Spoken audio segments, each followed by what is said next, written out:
Friends, welcome to Englidium and thanks for joining me. तो आज हम क्या करने वाले हैं? Today we will read the poem strange meeting by the British poet Wilfred oven.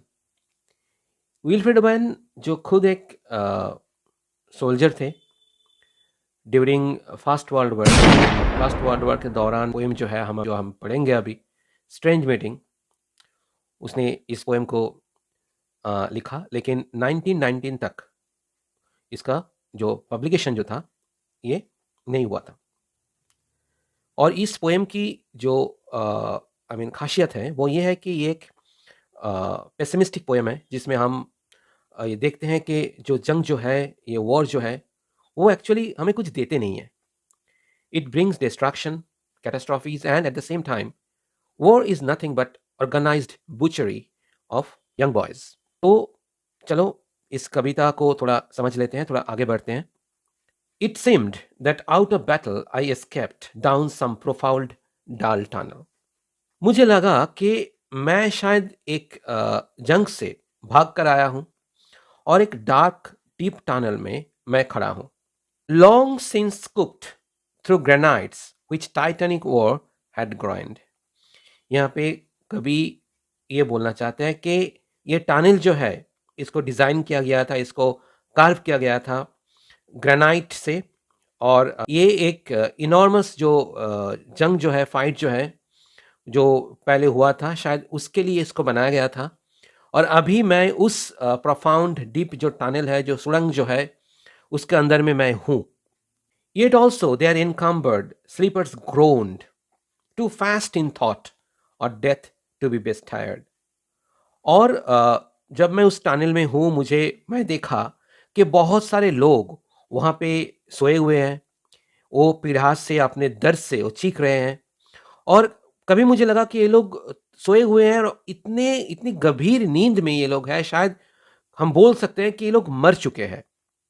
Then as I probed them, one sprang up and stared with piteous recognition in fixed eyes. तो मैं क्या कर रहा था, मैं तलाश रहा था, मुझे लग रहा था कि कोई तो है जो जिंदा है। तो जब मैं उससे ऐसे उन लोगों को मैं थोड़ा प्रोब कर रहा था, मैं तलाश रहा था, तो मैंने देखा कि एक उसमें से जितने सारे वहाँ पे लोग सोए हुए हैं, जो गंभीर नींद में हैं, शायद वो लोग मर चुके हैं, एक सोल्जर, यंग बॉय, वो खड़ा हो गया with piteous recognition in fixed eyes. और हमने क्या देखा, हमने देखा कि उसके आंख में एक पीटियस रिकॉग्निशन, पीटियस का मतलब है दुख भरी, रिकॉग्निशन का मतलब यहाँ पे है, शायद वो जैसे लगता है कि वो जो सोल्जर है जो खड़ा हो गया, वो शायद कवि को वो पहचानता है। यहाँ पे कवि बोल रहा है कि with piteous recognition in fixed eyes, उसने मेरे तरफ देखा, मुझे लगा कि वो हमें पहचानते हैं। Lifting distressful hands as if to bless, और उसने क्या किया, उसने अपना जो हाथ जो है उसको उठाया, कि मुझे लगा कि वो शायद हमें आशीर्वाद देने वाले हैं, ऐसे उसने उसका जो हाथ है उसको उठाया, एज इफ टू ब्लेस, जैसे वो मुझे आशीर्वाद देना चाहता था। And by his smile I knew that sullen hall, by his dead smile I knew we stood in hell. और जब उसने मुस्कुराया, तो मुझे लगा कि मैं जहाँ पे हूँ, हम लोग जहाँ पे हैं, वो एक डार्क हॉल है, एक सुरंग है, और ये सुरंग जो है ये जहन्नुम है, ये हेल है। With 1,000 fears that vision's face was grained. तो मैंने देखा कि उसके फेस पर बहुत ऐसे डरा हुआ, वो बहुत डरा हुआ है। ये जो सोल्जर जो है, ये एक जर्मन सोल्जर है, पोएट, वो ब्रिटिश थे, तो ये वो डरा हुआ है। Yet no blood reached there from the upper ground. और फिर भी हमें ये पता था कि ऊपर जहाँ पे ये जंग हो रहे हैं, वहाँ से कोई खून नीचे, वो लोग नीचे जो है, नरक जो है, जहन्नुम जो है, जहाँ पे वो खड़े हैं, ऊपर जो जंग हो रहा है, जहाँ पे the war is taking place, blood will not come from there, वहाँ से खून नीचे नहीं आएगा। लेकिन और डाउन द फ्लूज मेड मोन, और वहाँ पे जो पाइप्स जो है, जो चिमनीज है, वहाँ पे जहाँ पे युद्ध जो the war is taking place, वहाँ पे आर्टिलरीज जो है, बंदूकें, हाँ, फिर तोप, ये सब आवाज पाइप से, जो फ्लू का मतलब है पाइप, उससे नीचे नहीं आएगा। Strange friend, I said, here is no cause to mourn. मैंने उसको बोला स्ट्रेंज फ्रेंड करके, स्ट्रेंज का मतलब है जिसको हम पहचानते नहीं, अनफैमिलियर। तो मैंने बोला कि strange friend, I say there is no cause to mourn, यहाँ दुखी होने का कोई कारण नहीं है, कोई कॉज नहीं है। None said the other, save the undone years, the hopelessness.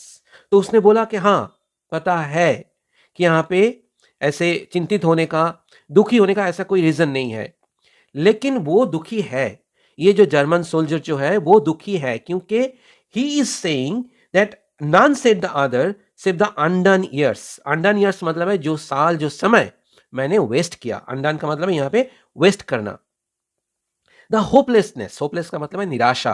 The hopelessness, what ever hope is yours. यहाँ पे ये सोल्जर जो यंग एक बॉय है, कभी जो है वो भी यंग है, तो इसने वो कभी को ये बोल रहा है कि जो आशाएं, जो होप मेरे अंदर था, शायद वही होप्स तुम्हारे अंदर भी था। और क्या, what ever hope is yours was my life also. मैं भी तो ऐसे ही सोचा था जीवन को इंटरटेन करने का, इसको थोड़ा एंजॉय करने का, लेकिन ऐसा हुआ नहीं। Whatever was my life also, I went hunting wild. तो मैंने क्या किया, I went hunting wild। इसका मतलब है यहाँ पे ये सोल्जर बोल रहा है कि मैं ढूंढता रहा जो ब्यूटी है, उस ब्यूटी को।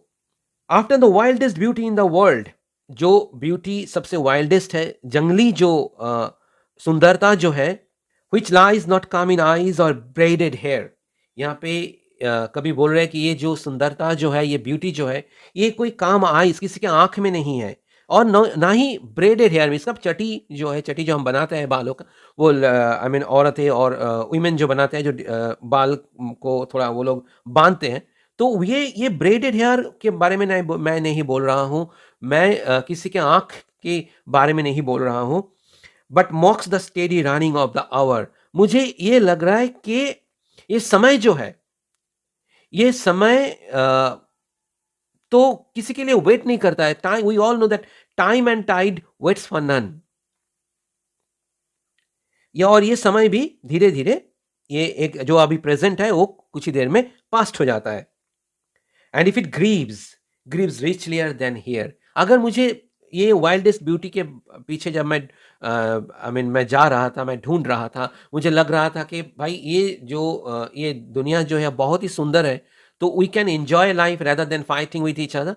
तो मुझे ये चांस नहीं मिला, और मैं ये वॉर फ्रंट में मैं आ गया, और अभी मैं हेल में हूँ। तो अगर मैं जिंदा होता, यहाँ पे ये सोल्जर ये बोल रहा है कि अगर मैं जिंदा होता, तो अगर मुझे दुख भी हो ना कि मैं क्या कर रहा था, तो ये यहाँ पे जो अभी हम जो सिचुएशंस जो है, जो सर्कमस्टेंसेस है, यहाँ पे हम जितने दुखी हैं, उससे ज़्यादा तो हम बहुत खुश होते अगर हम ब्यूटी के पीछे भागते, और ब्यूटी को शायद हम एंजॉय करते, और ऐसे नहीं मरते। But for bye my Glee might many men have loved. और मुझे ये भी लगता है कि अगर मैं नहीं मरता, तो शायद मेरा जो खुशी है अंदर में, शायद मैं दूसरों को भी खुश कर सकता। And of my weeping something had been left. और एक बात कि एंड ऑफ माई वीपिंग, अगर मैं रोता भी ना, तो समथिंग हैड बीन लेफ्ट, कुछ तो रह जाता, विच मस्ट डाई नाउ, जो अभी खत्म हो गया। I mean the truth untold. यहाँ पे वो सोल्जर जो है, जो जर्मन सोल्जर है, वो ये बोलना चाहता है कि मैं उस सच के बारे में मैं बोलना चाहता हूं। द पीटी ऑफ वॉर, के जंग में जो पीटी है, जो पेन है, जो एगोनी है, the pity where war distilled, जिसको हम, ये जंग जिसको फैलता है, जैसे स्प्रेड करता है, डिस्टिल्ड ये दुख को। Now men will go content with what we spoiled. और हम लोग सोल्जर्स ने जब वो लड़ाई करते हैं, तो बहुत सारे प्रॉपर्टीज है जो नष्ट हो जाता है, बहुत सारे लोगों की जान जाती है। तो यहाँ पे वही सोल्जर ये वही बोल रहा है कि now men will go content with what we spoiled. शायद कुछ लोग खुश होंगे, हमने जिस चीज को हमने खत्म किया है, हमने उसको डिस्ट्रॉय किया है, शायद कुछ लोग खुश होंगे।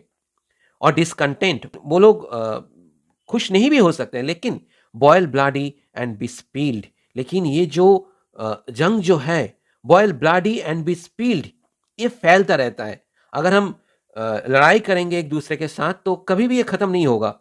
They will be swift with swiftness of the tigress. शायद जैसे टाइग्रेस के शेरनी जो है, जब जैसे वो अपने जो शिकार जो है उसके ऊपर वो अटैक करती है, वैसे ही ये लोग भी एक दूसरे के साथ लड़ाई करेगा, लड़ाई में वो लोग बिजी रहेगा। और क्या, नॉन विल ब्रेक रैंक्स दो नेशंस टेक फ्रॉम प्रोग्रेस। और एक बात देखो, नॉन विल ब्रेक रैंक्स, इसका मतलब है कि हम ये देखेंगे कि कोई भी अपना जो गवर्नमेंट जो है उसके खिलाफ कुछ नहीं बोलेंगे। और क्या, दो नेशंस टेक फ्रॉम प्रोग्रेस, इसमें अपना जो देश जो है वो पीछे की तरफ क्यों ना जाए, फिर भी वो लोग गवर्नमेंट के खिलाफ, एडमिनिस्ट्रेशन के खिलाफ आवाज नहीं उठाएंगे। और फिर ये जो सोल्जर है, जो जर्मन सोल्जर है, वो बोल रहा है कि करेज वॉज माइन, मेरे पास साहस जो है वो था। आई हैड मिस्ट्री, सीक्रेट्स, वो भी था। Wisdom was mine and I had mastery. इसका मतलब यहां पे वो बोलना चाहता है कि मेरे पास, मैं वाइज भी था, मेरे पास विजडम भी था, and I had miss mastery, इसका मतलब है एक्सपर्टीज, स्किल, वो भी था मेरे पास। To miss the march of this retreating world into vain citadels that are not walled. लेकिन आखिर में क्या हुआ? आखिर में हम ये देख रहे हैं कि दुनिया जो है वो पीछे की तरफ जा रही है। और क्या, इट इज मूविंग बैकवर्ड, क्योंकि अगर हम लड़ते रहेंगे, एक दूसरे को मारते रहेंगे, तो ये हम प्रोग्रेस कभी नहीं कर पाएंगे, हम पीछे की ओर ही जाएंगे।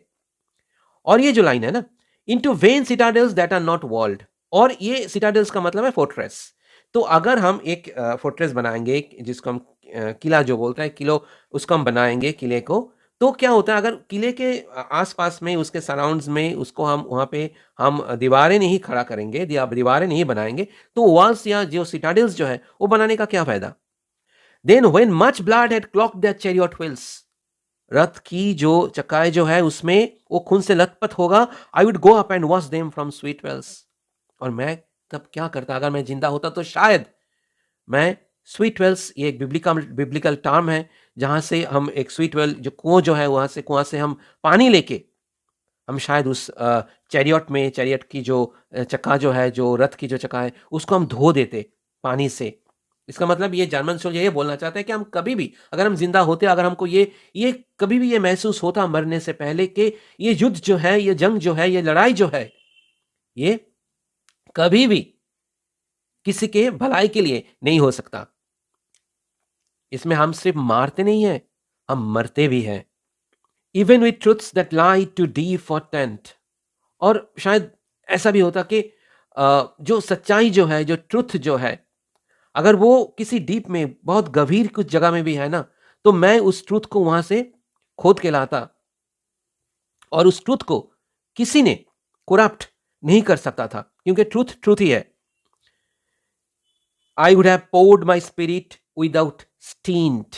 और मैं क्या करता, मेरा जो स्पिरिट जो है, मेरे जो इच्छाएं जो है, उसको विदाउट स्टींट का मतलब है, स्टींट का मतलब है पीरियड ऑफ टाइम, जिसको हम साथ में लेके चलते, but not through wounds, not on the cess of war, लेकिन किसी घाव के बदले में नहीं, किसी जंग के बदले में नहीं, कीमत पर नहीं। Foreheads of men have bled when no wounds were। मैंने देखा है कि बहुत सारे लोग जिसके माथे पर कोई वुंड्स नहीं था, वही जो जगह अभी खून से भरी हुई है। They are bleeding, their bodies, their limbs are bleeding। और लास्ट में, ये लास्ट की जो स्टैंजा जो है, इसमें वो जर्मन सोल्जर कवि को बोल रहे हैं कि आई am the enemy you killed. तुम्हें पता है, मैं वही एनिमी हूं, वही दुश्मन जिसको तुमने कल मारा, मेरे दोस्त, माय फ्रेंड। और देखो, ये जो लास्ट स्टैंजा जो है, इसमें हम देखेंगे कि ये जो जर्मन सोल्जर है ना, वो विल्फ्रेड आवेन को, कवि को, ये बोल रहा है कि आई am the enemy you killed, मैं ही तो दुश्मन हूं जिसको तुमने मारा। मेरे दोस्त, I am the enemy you killed, I knew you in the dark, मैंने अंधेरे में तुम्हें पहचाना।